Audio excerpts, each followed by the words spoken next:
Assalamualaikum warahmatullahi wabarakatuh. Selamat pagi anak-anak hebat.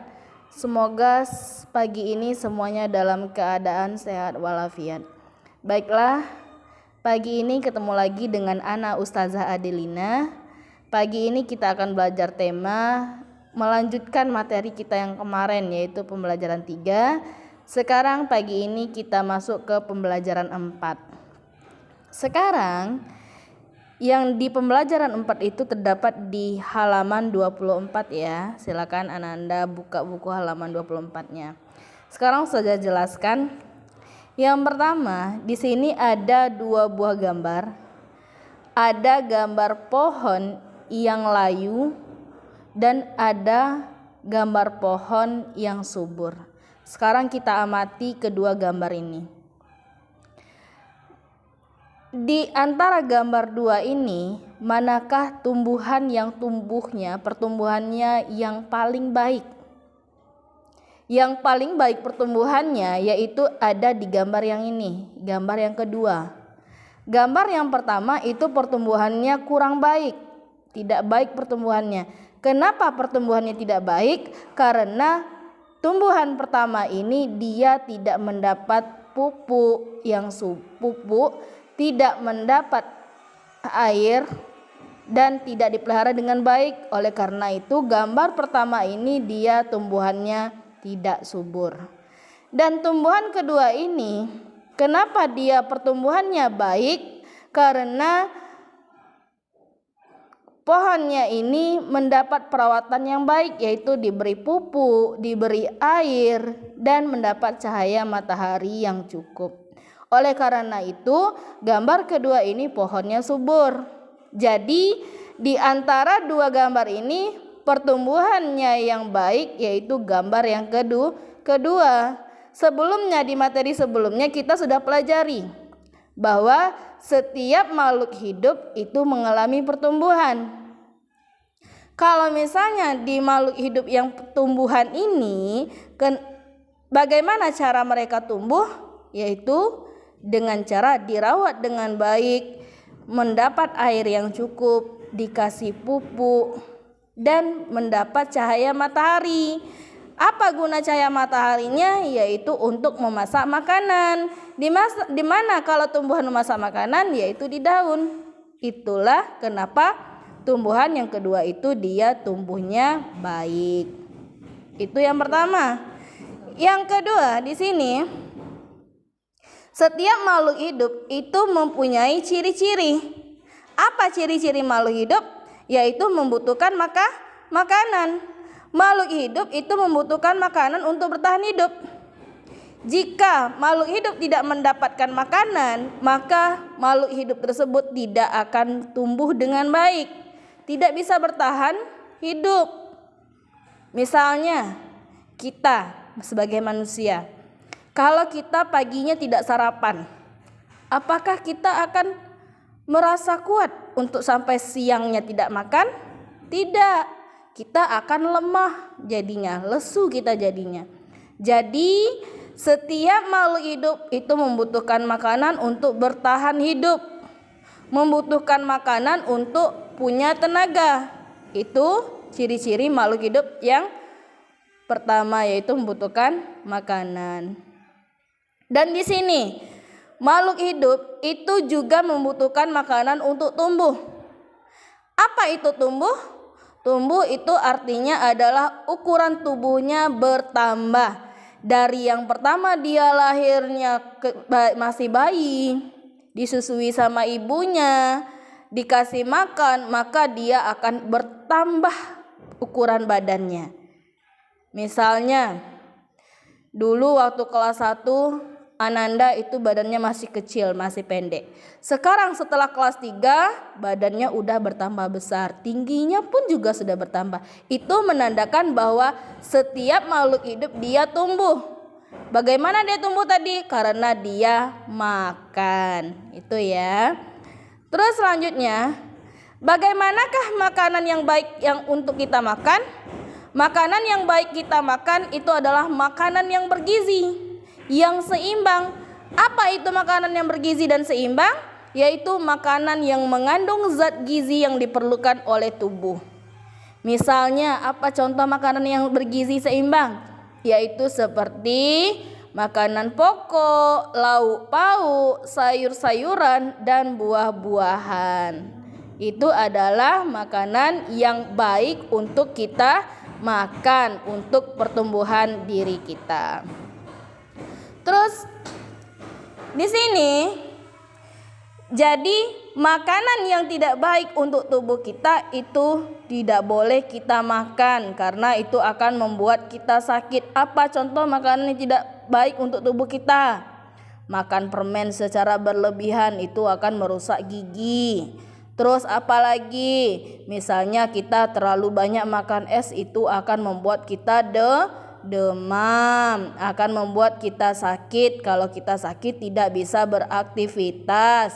Maka makanan yang tidak baik untuk tubuh kita tidak boleh kita makan secara berlebihan, ya.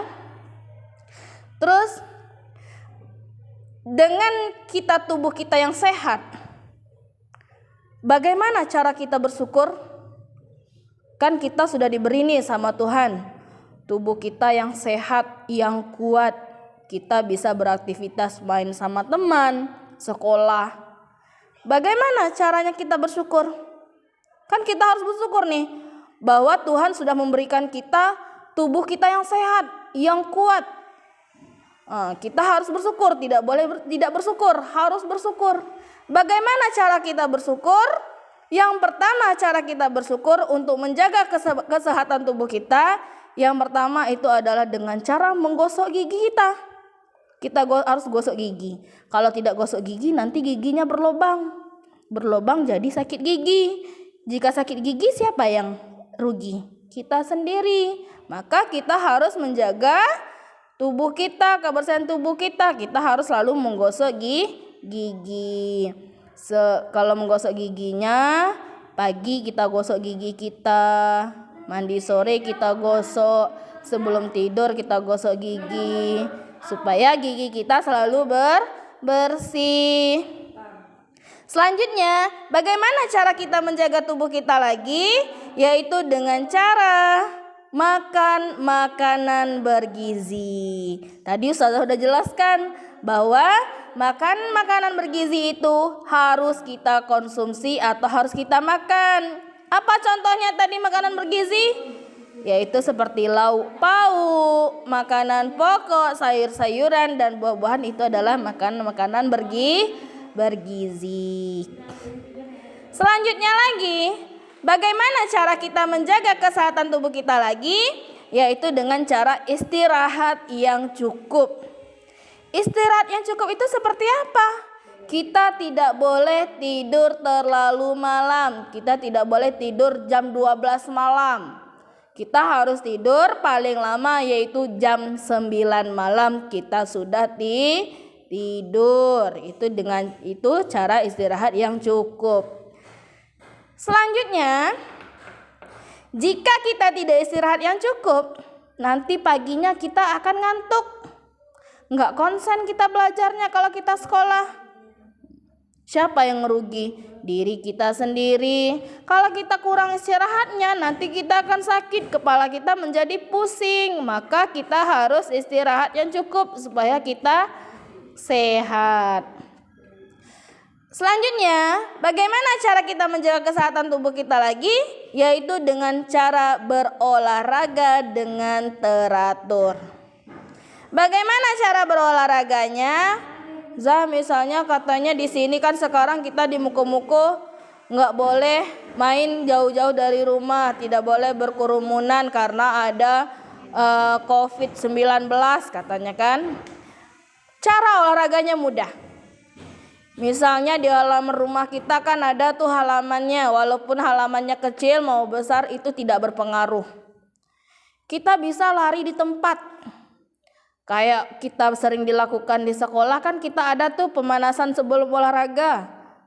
Itu bisa kita jadikan sebagai olahraga.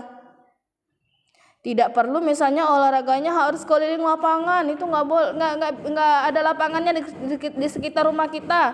Tidak perlu. kita bisa misalnya di dalam ruangan pun kita bisa juga olahraganya, yaitu dengan cara pemanasan yang sering dilakukan waktu olahraga di sekolah. Itu bisa kita gunakan. Itu ya. Itu cara berolahraga dengan teratur.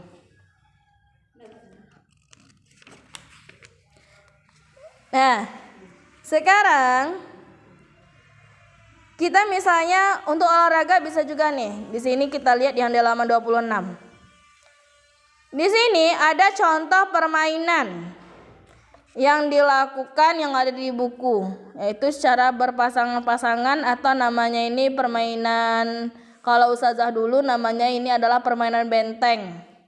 Ya, ini permainan benteng. Tetapi kalau sekarang kita tidak bisa melakukannya permainan tersebut karena kita dilarang untuk berkumpul. Karena COVID-19 kita tidak boleh membuat perkumpulan. Jadi ketika kita masuk nanti kita akan coba permainan ini, permainan benteng ini dengan teman sekelas kita. Ya, semoga Ananda semua bisa memahami apa yang ustazah jelaskan tadi. Jika nanti ada Ananda yang kurang paham dengan yang apa yang ustazah jelaskan tadi, Ananda boleh telepon ustazah dan juga boleh WA ustazah secara pribadi, tapi jangan di grup ya, harus di WA pribadi saja.